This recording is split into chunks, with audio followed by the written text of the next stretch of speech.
हाँ आज्ञा बालेश्वर जिला नीलगिरी ब्लॉक शालबणी ग्राम एमती एक शिवलिंग अच्छी जहाँकि वर्ष को वर्ष तार उच्चता वृद्धि पाऊँ आमको तो एक कथा मिछ लगुला किंतु जिते आम जाई देखिलु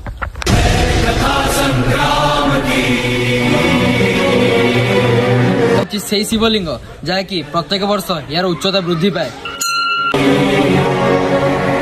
पाखापाखि शिवलिंग उच्चता हम 22 फुट रू 25 फुट आउ जो प्रभु स्नान करती से देखु ये सीढ़ी मध्यम ऊपर को जाए पूजारी तो ऊपर क्षीर ढाले प्रभु स्नान करती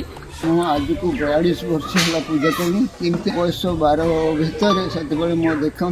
हाराहारी 10 फुट भितर थे बर्तमान 20 फुट रू ऊर्ध हो खाली उच्चता नुहे ता मुटे भी बढ़ुची एटी सब पत्थर सब देवादेवी पूजा पाती